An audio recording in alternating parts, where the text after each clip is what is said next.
ဒီကပြောမှာတော့ double face color face နဲ့ copy face ဖြစ်တယ်ပေါ့နော်အဲဒီလိုကိုပြောပြပေးမယ်ဘာလို့လဲဆို modify solid entity double face ကကြတော့ဘာလို့ပေးရလဲဆိုဒီမျက်နှာပြင်တွေကိုဒီလိုရိုက်ပေးတာမျက်နှာပြင်တွေကိုစောင်းပေးတာပေါ့ဒီမျက်နှာပြင်စောင်းဒီမျက်နှာပြင်စောင်းဒီမျက်နှာပြင်စောင်းကိုကြိုက်တဲ့မျက်နှာပြင်ကိုစောင်းလို့ရ double face ဒီမျက်နှာပြင်ကို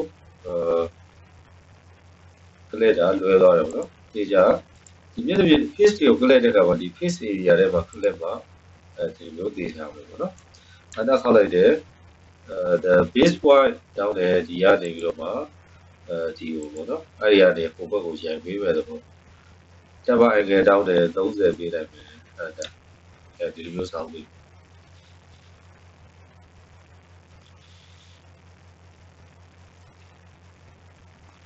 တော့ဒီမျက်နှာပြင်တွေကိုစလေဒါမှာမျက်နှာပြင်တစ်ခုလေးရှိအဲ့ဒါကိုစောင်းလို့ရတာလို့ရှိမယ်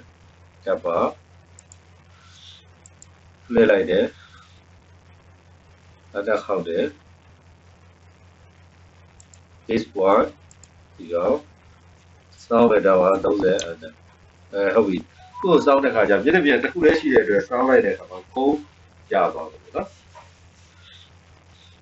တော့ထပ်ပြီးလုပ်ကြည့်မယ် double face ဒီမျက်နှာပြင်ကို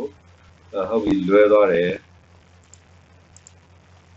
မျက်နှာပြင်ကိုဒီရှာလေးခလိုက်ပြီဟုတ်ပြီအဲ့ဒီမျက်နှာပြင်ကိုဒီဘက်ကိုစောင်းမယ်ဘယ်လောက်ဒီဂရီစောင်းမယ်ဆိုတော့30ဒီဂရီစောင်းအဲ့ဒါခောက်လိုက်တယ် face ကိုယူပြီးအဲ့ဒါခောက်လိုက်တယ်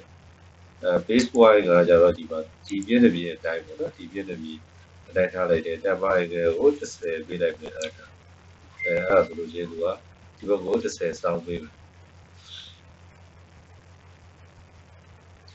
ဟုတ်ပြီအဲ့ဒါက double face ပေါ့နော်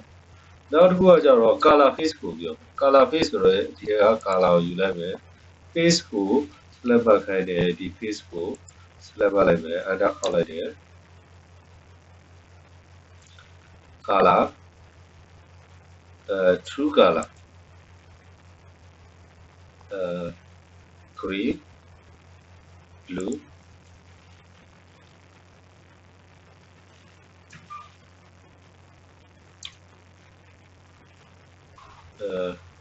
ဒီကောင်က color face ကနည်းနည်း simple view ဖြစ်တယ်ဒီ list program တွေရောက်ပြန်ပြီးတော့လုပ်ကြည့်မယ် color face modify solid editing color face